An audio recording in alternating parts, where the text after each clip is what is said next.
Muito bacana essa matéria do destrave. Você viu que interessante? O quanto que a gente precisa aprender, entender melhor, né? Até mesmo essa questão da ideologia do gênero, né? Que é isso? Que bonito. Olha, não acabou não, hein? Tem a segunda, terceira parte aqui no programa. Confere aí, já vai chamando seus amigos, vai espalhando aí no Twitter e no Facebook. Inclusive, você pode seguir @Revolução Jesus para estar batendo papo conosco. Mas agora, nós vamos começar o nosso bate-papo, nossos entrevistados. Sandro e Miceli. A revolução sexual mudou, não posso dizer, né? A nossa sociedade contemporânea mudou os valores, mudou tanta coisa. Quais foram os benefícios, mas também os malefícios que trouxe para vocês? Então, Fê, eu penso que quando a gente olha para a sociedade lá no passado, a gente vai ver principalmente a mulher, o ser feminino muito oprimido. A gente vê numa sociedade machista que a gente carrega até hoje. Se você for ver, antes da Revolução Sexual, a mulher não tinha direito ao voto, a mulher ficava somente em casa, era praticamente essa a mentalidade corrente, né? Então, com a Revolução Sexual, um dos benefícios foi isso. Nós, homens, também tivemos que abrir a nossa cabeça para vocês, mulheres. E isso é um benefício para a gente, né? Porque a gente não ficou somente fechado naquilo que era o nosso direito, aquilo que nós tínhamos como poder na mão. A mulher conquistou o seu direito de estar trabalhando, de voto, como eu disse, mas também de se assumir enquanto pessoa. Eu acho que hoje a sociedade ela estuda muito mais essa feminilidade e a masculinidade também, a partir desse momento que a gente se complementa, a partir do momento em que olha os dois com a dignidade igual.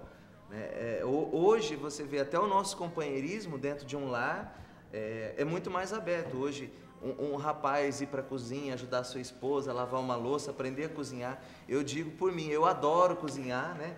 E coisa que antigamente não era tão bem visto isso aí, né? Agora, como malefício, trouxe o feminismo. O feminismo é um movimento que não simplesmente busca o seu direito enquanto mulher, mas quer tomar o lugar do homem.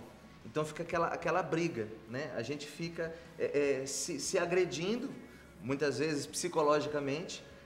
A mulher busca um lugar que não é seu, não é tomar o lugar do homem na sociedade. Isso não é o plano de Deus, não é o correto.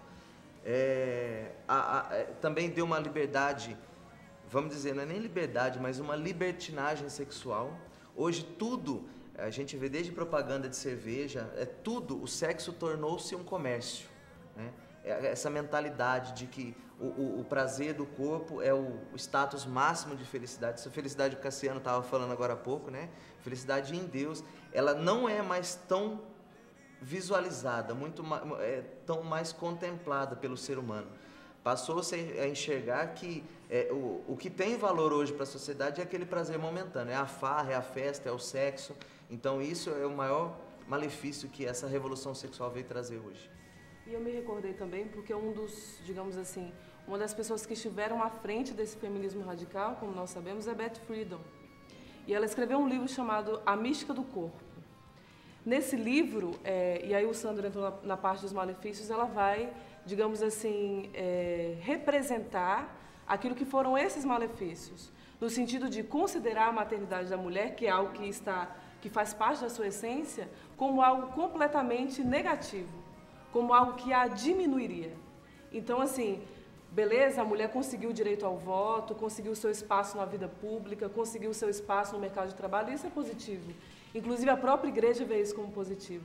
Mas a partir do momento em que a essência da mulher é atacada, ou seja, a essência que é firmada, que está embasada na própria maternidade, aí sim a gente pode ver o feminismo, ou seja, o feminismo radical, como algo extremamente negativo nesse sentido.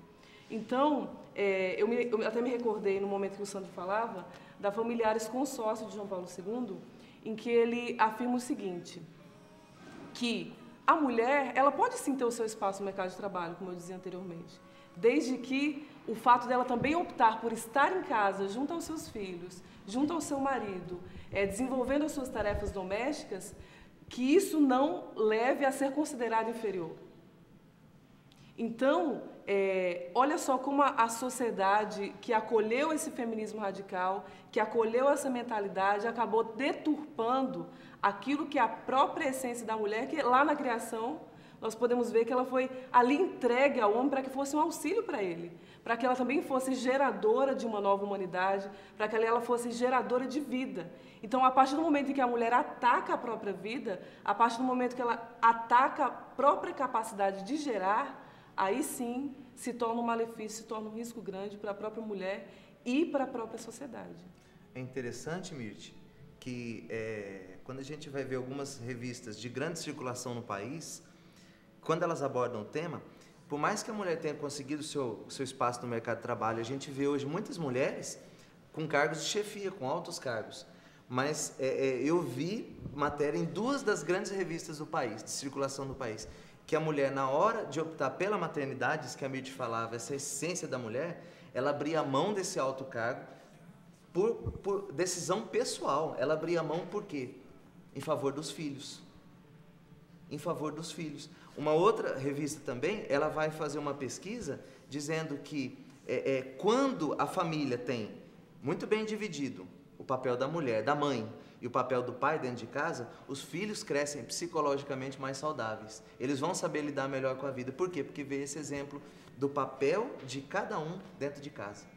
Hoje nós temos essa realidade, né? Hoje essas diferenças, elas são verdadeiras, elas são gritantes, posso dizer, mas a mulher, aquilo que a Miceli foi falando, ela não quer mais, até mesmo, muitas delas, por mais que algumas pesquisas mostrem, elas não querem mais assumir esse papel, esse valor que ela tem de ser mãe, a maternidade. Elas optam em não ter filhos, né? E isso até mesmo no meio cristão também, infelizmente, mas é uma verdade. Como voltar à origem? Qual seria o caminho para voltarmos à essência? Né, onde eu sim devo trabalhar, até mesmo porque hoje o custo financeiro é muito alto, né? Quem é casado sabe, o Cassiano, quem é casado sabe. Então a mulher precisa sim ajudar financeiramente, mas calma aí, qual é o seu primeiro papel como mãe, como esposa, né? Requer mais dela, mas qual seria o caminho para vocês, até mesmo o Cassiano que é casado, para voltar a essa origem? A mulher sim trabalha, mas espera aí, ela é mãe, ela é esposa, né? Ela tem uma outra missão que diferencia um pouco do homem, que ao chegar em casa ele também é pai, mas o papel de mãe é mãe e o papel de pai é pai. Você, Cassiano, né, que casado, né, com filhos, sua esposa, como que você percebe voltar a essa origem, né, do papel do homem e papel da mulher dentro de casa como referência para os filhos? Então, hoje eu vejo que, por causa dessa coisa da independência da mulher, a mulher hoje ela tem essa necessidade de desvincular essa coisa sabe aquela coisa de pedir dinheiro, de querer comprar uma roupa, ter que pedir para o marido. Ela quer ter essa independência.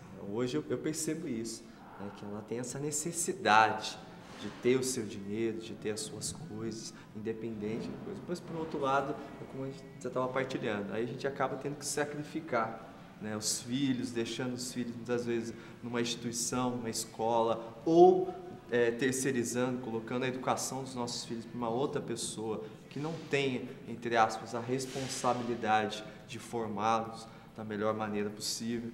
Então eu vejo que, eu acho que o caminho é a mulher, em primeiro lugar, voltar à sua essência, à sua origem, né? Ele ser materno, da maternidade, de ser mãe, de reconhecer que naquele momento ali, o mais importante é os filhos. Mas aí, para quem é jovem, solteiro, né, Miceli, tá lá, maternidade, mas pensa quando fala maternidade biológica, eu tô grávida, 9 meses, vou ter um filho, mas a maternidade, ela se limita somente ao fato de se ter um filho biológico, ou ela se estende a algo um pouco maior? Fala um pouquinho sobre isso.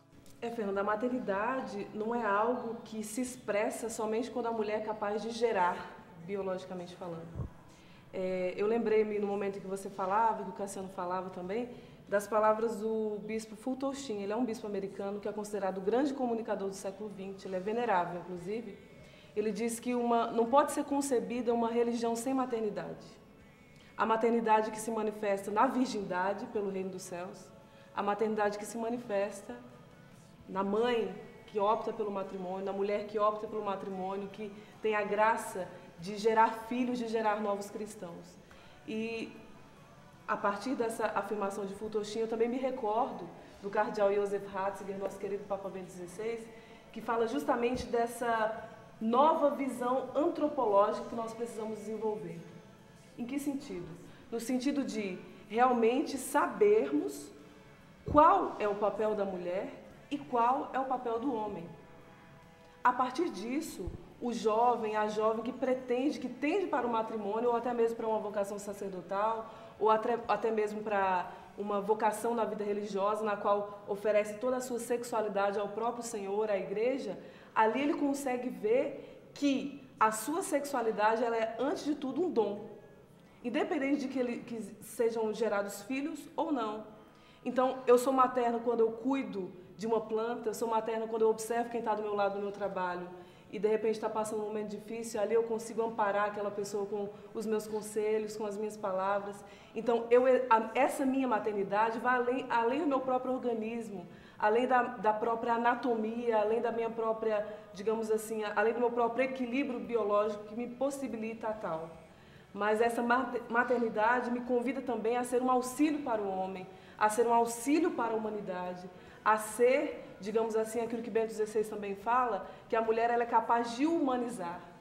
Ela tem essa linda capacidade de tornar as coisas mais humanas, de fazer com que as pessoas tenham uma visão mais humana em relação à vida. Então, como não dizer que uma freira que está ali se doando para pessoas carentes, o caso de Madre Teresa de Calcutá é muito típico, e das Irmãs Missionárias da Caridade, como não dizer que elas estão ali exercendo a maternidade delas, amparando a igreja que sofre.